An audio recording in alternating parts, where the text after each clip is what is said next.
Salut à tous, alors vous le savez, j'adore les mini projecteurs. D'ailleurs, je vous ai fait une vidéo du Picopix Micro de Philips qui était sorti en 2020, qui était AirPlay, rappelez-vous, sur batterie. Et la vidéo avait vraiment cartonné, hein, vous étiez vraiment très fan de ce produit. Après, je vous ai présenté donc le Picopix Max, donc je vous le remets en fiche aussi ici, qui était la version un petit peu plus papa, voilà, toujours sur batterie, AirPlay, etc. Mais voilà, du vrai 1080p, beaucoup plus de luminosité. Aujourd'hui, je vous présente le GoPix One, donc le dernier né de la famille. Et très franchement, regardez la taille, regardez aussi la légèreté, il est ultra compact, il a un tout petit peu moins de fonctionnalités, mais il est hyper intéressant, c'est ce qu'on va aller voir dans cette nouvelle vidéo. Alors on commence avec les dimensions, puisque regardez, même avec le pied replié comme ça, il est encore compact, mais sans le pied, il fait, regardez, 7,8 par 12 par 1,8 cm d'épaisseur, il fait que 245 grammes, donc c'est vraiment comme un iPhone, un petit peu plus épais quand même, mais on est au niveau des dimensions. D'ailleurs, il donne même pas de sac de transport, puisque l'idée c'est vraiment de le mettre vraiment dans la poche, ou dans la poche du blouson, du sac, donc c'est vraiment quelque chose qui est extrêmement compact. Alors regardez-moi ces finitions qui sont vraiment mais exemplaires, hein, même la petite molette ici, enfin tout ça respire la qualité, on dirait vraiment un petit bloc d'aluminium. Et l'aluminium en fait il sert aussi à dissiper la chaleur, ce qui fait que ce produit, même s'il a un petit ventilateur, je vais vous faire écouter juste après, il est extrêmement silencieux, même en activité. Écoutez bien, franchement on l'entend quasiment pas.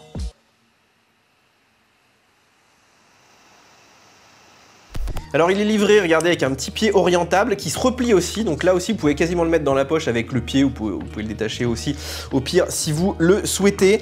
La télécommande aussi qui est extrêmement bien finie, on dirait une télécommande d'Apple TV, franchement c'est impressionnant, elle est ultra complète, par contre elle est en infrarouge, donc attention il faut bien être voilà, juste derrière le projecteur. On a aussi des câbles USB-C donc pour la partie vidéo, câble HDMI aussi pour transmettre le signal, par contre il n'y a pas de chargeur, donc vous pouvez mettre soit une batterie soit un chargeur, il faut qu'elle soit USB-C, et je dirais au moins une vingtaine de watts hein, pour que ça recharge rapidement, mais voilà, il y a quasiment tout ce qu'il faut hein, dans la boîte à part le chargeur. Alors en termes de connectique, bon, on a du HDMI, donc vous pouvez le connecter à n'importe quelle source HDMI. On a de l'USB-C aussi, donc hyper pratique sur un Android, sur un iPad comme ici. Un petit peu plus compliqué sur l'iPhone, parce qu'il faudra des adaptateurs, voilà, Lightning vers HDMI par exemple, alors que sur Android on a de l'USB-C, donc ça c'est beaucoup mieux. Regardez, on a aussi un petit port donc pour l'infrarouge derrière.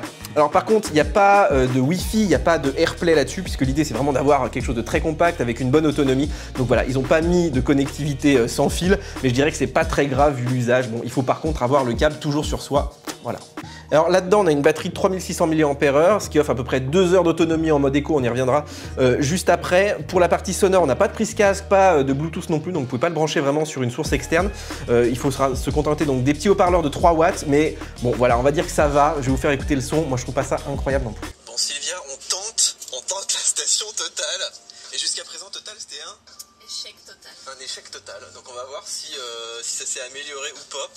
Alors ce projecteur il va marcher de 27 cm, donc on peut le mettre assez près du mur jusqu'à 2 mètres. Alors vous pouvez le mettre à plus que 2 mètres, mais vous allez perdre beaucoup en luminosité. Le trapèze il se fait automatiquement, regardez ça c'est quand même hyper cool, il n'y a pas besoin de le régler manuellement. Contrairement au focus, là vous avez une petite molette, bon ça va, ça se règle vraiment en 2-2, mais ça se fait pas tout seul. Et puis plus important c'est bien sûr la résolution, on n'est pas en 1080, on n'est pas en 720p, on est en 480p. Et là regardez, je vous ai mis une image avec des textes qui sont quand même difficilement lisibles, hein, c'est vite flou.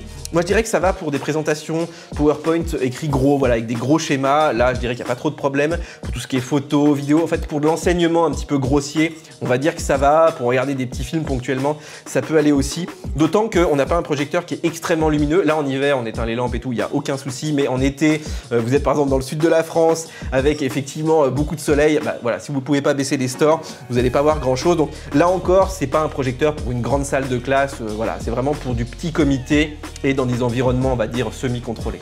Alors avec la petite télécommande, vous avez un menu de réglage, regardez, pour régler la luminosité, le ratio, la température de couleur. Vous avez même un mode plafond, par exemple, pour changer l'orientation. Bon, il n'y a pas beaucoup de réglages quand même. Je dirais que le plus important, c'est ce mode, regardez, le mode éco qui permet de durer 2 heures, donc avec l'autonomie maximale. Donc là, si vous voulez passer un film à vos enfants, par exemple. Vous avez un mode standard, donc je dirais qu'il y a un bon ratio entre la luminosité et le temps, puisque j'arrive à tenir à peu près 1h30 avec ça. Et puis le mode très lumineux, là, si vraiment vous n'arrivez pas à assombrir la pièce, mais là, vous avez du mal quand même à dépasser 1 heure. Après, la solution, c'est de lui mettre une petite batterie aux fesses, mais bon, ça perd un petit peu l'intérêt hein, d'avoir quelque chose de compact si vous avez 2-3 batteries à lui mettre à côté.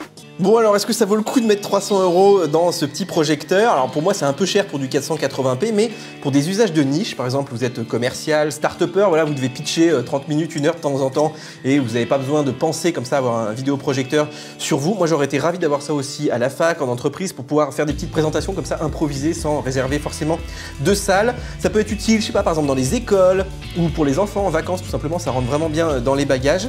Après, c'est sûr que c'est pas forcément adapté, par exemple, pour les transports. Il y en a qui me disaient dans le train, oui, mais il n'y a pas de prise casque, forcément. Donc voilà, c'est assez spécifique. Pour moi, c'est des usages de niche. Mais en tout cas, ça tient ses promesses. Hein. Tout ce qu'on nous a mis sur la boîte fonctionne parfaitement. Donc dites-moi un peu dans les commentaires si vous l'utiliseriez en usage pro ou perso et de quelle façon, ça m'intéresse pas mal.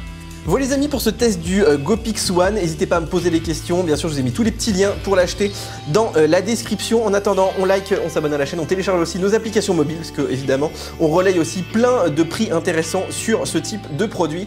Et puis nous on se donne rendez-vous très bientôt pour une nouvelle vidéo. Ciao ciao.